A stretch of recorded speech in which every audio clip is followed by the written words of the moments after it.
আপনি মানেন আর নাই মানেন, আপনি লাইফে যদি সাকসেস না হন, আপনাকে কেউ 5 টাকা দিয়েও মূল্যায়ন করবে না। এটা আপনি মানতে পারেন আমার কথা, নাও মানতে পারেন। বিশ্বাস করেন, প্রত্যেকটা ব্যক্তির লাইফে যার টাকা আছে তাকে প্রত্যেকটা মানুষ পছন্দ করে এবং প্রত্যেকটা মানুষ তাকে মূল্যায়ন করে। এবং এমন হয় যে ওই মানুষটা যত বড় কষ্টই করে না কেন, একটা ধরে নেন আপনি একটা কাজ করতেছেন, আপনার টাকা নেই, আপনার এখন এই মুহূর্তে 50,000 টাকা দরকার, একটা বিনিয়োগ দরকার। আপনি কারো কাছে চাইলেন, আপনাকে কেউ দিবে না। বিশ্বাস করেন, আপনার বাবা মাও দিবে না। কেন দিবে না জানেন? কারণ আপনার কাছে টাকা নাই। এজন্য যদি আপনি মনে করেন মানুষের কাছে মূল্যায়ন পাবেন, আপনার গার্লফ্রেন্ড হোক, আপনার বয়ফ্রেন্ড হোক, আপনার স্ত্রী হোক, আপনার বাবা মা হোক, আপনার ভাই বোন হোক, সবার কাছে আপনি যখন মূল্যায়নের চিন্তা করবেন না, আগে মূল্যায়নের চিন্তা করার দরকার নেই। আগে সাকসেস হন, আগে টাকার নেশার দরকার নেই, আগে দক্ষতা অর্জন করুন। যখন আপনি দক্ষতা অর্জন করবেন, এটার সাথে রিলেশন হয়ে আসে আপনার টাকা। আর যদি আপনি এখনই টাকার পিছনে দৌড়ান না, আপনার দক্ষতাটা আসবে না। আর দক্ষতা যখন না আসবে, তখন আপনার লাইফে কি হবে জানেন? ধুকে ধুকে মরতে হবে। সামাজিক দায়বদ্ধতা বলতে একটা কথা আছে, সামাজিক ভাবে আপনাকে অবমূল্যায়ন করবে, কেউ আপনাকে মূল্য দিবে না ভাই। প্র্যাকটিক্যাল অভিজ্ঞতা ভাই, সত্য কথা। আপনি বিশ্বাস করুন, আপনার নিজের জন্য হলেও না একটা বিষয়ের উপরে দক্ষ হন, আপনি সাকসেস হলেই আমি সার্থক। আমি আশা করি আপনি সাকসেস হবেন ইনশাল্লাহ। কারণ আমাদের একটা জিনিস কি, প্রত্যেকটা মানুষ কখন সাকসেস হয় জানেন?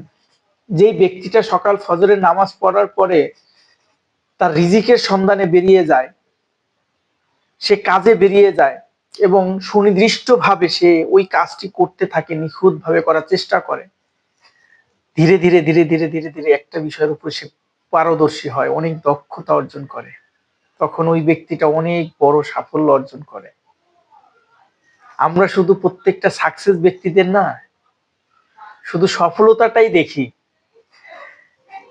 তার পিছনে যে কত কষ্টের কাজ থাকে, কষ্টের কাহিনী থাকে, অনেক করুণা থাকে, অনেক অনেক মানুষের, কি বলবো, অনেক মানুষের অনেক কষ্টের কথা থাকে, যেগুলো আপনাকে লাইফে অনেক কষ্ট দিবে। যখন আপনি সাকসেস হবেন না, তখন আপনি এই কথাগুলো যখন বলবেন, তখন এটা মানুষ মোটিভেশন হিসেবে নিবে। আর যদি আপনি সাকসেস না হন, আপনার এই কথাগুলা হাস্যকর। আপনি যে লাইফে কষ্ট করছেন, এটা হাস্যকর। এই জন্যই ভাই,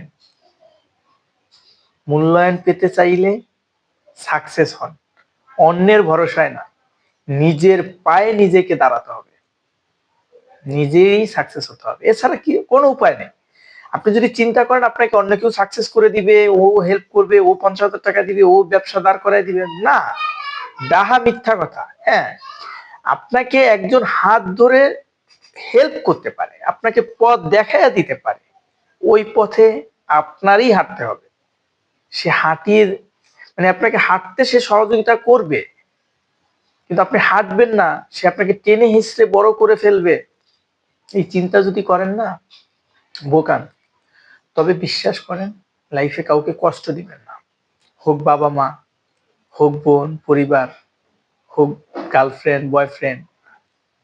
কারোর সাথে আপনি মিলতেছে না, তাকে সরাসরি বলে দেন যে তোমার সাথে আমার মিলতেছে না, তোমার সাথে আমি থাকবো না, তুমি চলে যাও। কিন্তু তাকে না ঝুলিয়ে রাখবেন না, ব্যাকআপ রাখার চেষ্টা করবেন না, যে আজকে আপনি একটা গার্লফ্রেন্ড রাখছেন, আরেকটা আমার গার্লফ্রেন্ড রাখা দরকার, বা আজকে একটা বয়ফ্রেন্ড রাখছেন, আরেকটা বয়ফ্রেন্ড রাখা দরকার, আমার ব্যাকআপ। যদি এ চলে যায়, যদি শব্দটা যেহেতু আপনি ইউজ করছেনই যে ও চলে যাবে, ও চলে যাবে, ও চলে যাবেই যাবে রে ভাই। ব্যাকআপ রাখার দরকার, কাজ করে যান, ইনশাল্লাহ সফলতা সময়ের ব্যাপার, সফলতা চলে আসবে, আসবেই আসবে। পৃথিবীর কেউ যদিও আপনাকে সহযোগিতা না করে, তারপরও আপনি সফল হবেন, কারণ আপনি ভরসা করবেন আল্লাহর উপরে, তাহলেই আপনি সফল।